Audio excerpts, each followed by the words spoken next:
थोड़ा सा बैठिए ना, बैठिए बैठिए बैठिए बैठिए एक मिनट। अभी सब कुछ बृहद में बताएंगे, बल्कि मैं कि ये कोई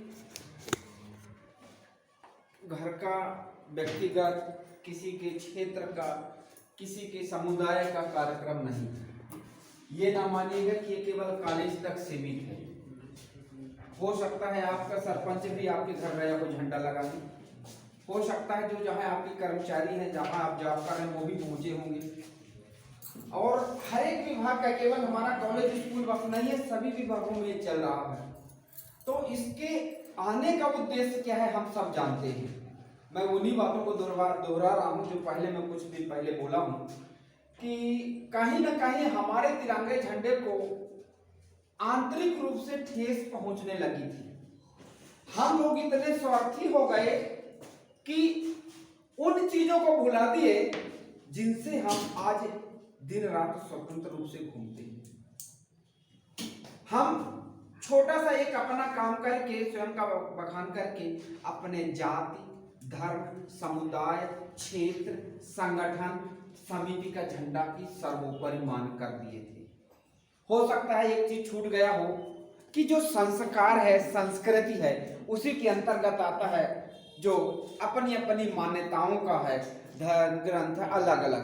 तो हम लोगों ने ये देखा कोई एक विशेष त्योहार होते तो इतने ऊंच फीट झंडा लगाएंगे, ऐसे होता है ना। फिर उसी दूसरा भाई तैयार होगा, हम इतने ऊंचा फीट झंडा लगाएंगे, यही होता है ना। छोटा छोटा यदि राजनीतिक पार्टी आ गई, एक जीत गया तो उतना झंडा लगेगा, दूसरा जीत गया तीसरा झंडा लगाएगा। उस स्थिति में हमारा तिरंगा झंडा, जिसका शासन प्रशासन सरकार ने मिल करके योजनाबद्ध तरीके से एक सप्ताह भर हर घर तिरंगा अभियान चलाया है। उद्देश्य यही था कि हम अपने संस्कृति, जो राष्ट्रीय संस्कृति है, राष्ट्रीय चिन्ह है, राष्ट्रीय प्रतीक है और राष्ट्रीय धरोहर है, जिनसे हम लोगों को दिन प्रतिदिन विकास के रास्ते भी खुल रहे हैं और हम स्वतंत्र रूप से घूम भी रहे हैं, फिर रहे हैं, चल रहे हैं, अपना व्यवसाय कर रहे हैं, अपना अलग अलग जॉब कर रहे हैं। जैसे आप लोगों ने आज कोई पढ़ाई करने आया, कोई परीक्षा देने आए, कोई रोका नहीं होगा, आपको आने का टैक्स न लिया होगा। ये किसकी बदौलत है?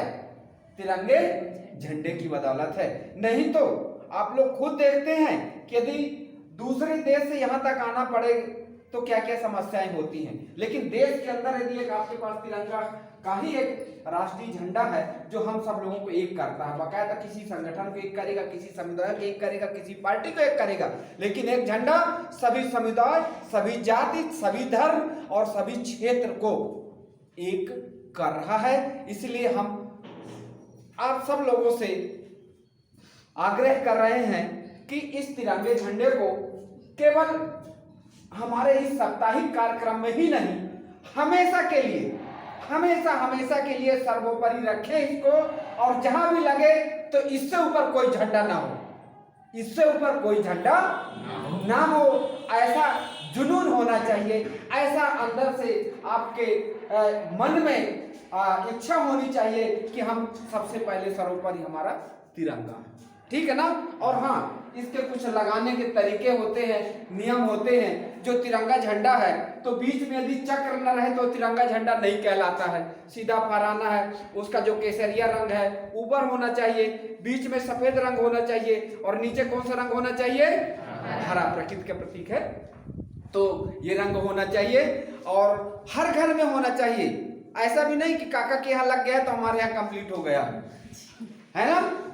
पंचायत में भी दे रहे हैं हर जगह, तो आपके घर में होना चाहिए। और आप अपने अपने बच्चों को बताएं।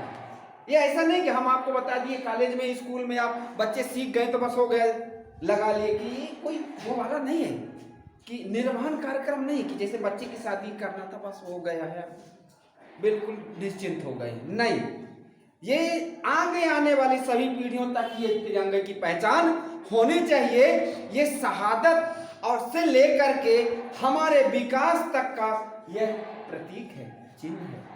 ऐसा नहीं है कि तिरंगा का जो एक कलर है, दो तीन कलर हैं और बीच में चक्र है, उन सबका महत्व है। हमारे बीच में विद्यार्थी बैठे हुए हैं जो पीसीएस की तैयारी कर रहे हैं, रेलवे, बैंकिंग और जो व्यावसायिक अपनी अपनी परीक्षाओं से संबंधित जो भविष्य निर्माण से संबंधित है, उनकी अपनी अपनी तैयारी कर रहे हैं परीक्षाओं की, रोजगार प्राप्त करने के लिए, वहां भी जनरल नॉलेज में बताया जाता है कि हर एक चीज का महत्व है कि उसमें जो 24 तीलियां होती हैं उनका क्या महत्व है, इस केसरिया रंग का क्या महत्व है, और सफेद रंग का क्या महत्व है, और हरे रंग का क्या महत्व है। तो मैं सिर्फ यही कहूंगा कि केवल हमारा कार्यक्रम साप्ताहिक शासन की योजना है कि एक सप्ताह में हम सब लोगों को जागृत कर दें, लेकिन ये हमेशा के लिए आप अपने बच्चों को बताएं, जो बुजुर्ग हैं, जो इस तिरंगे को नहीं जानते हैं, उनको भी बताएं, हर घर में इस चीज को पहुंचाएं।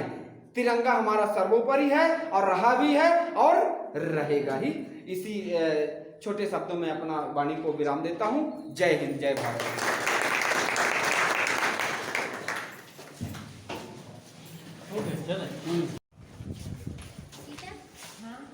उसकी है ना, जाप मैडम मोबाइल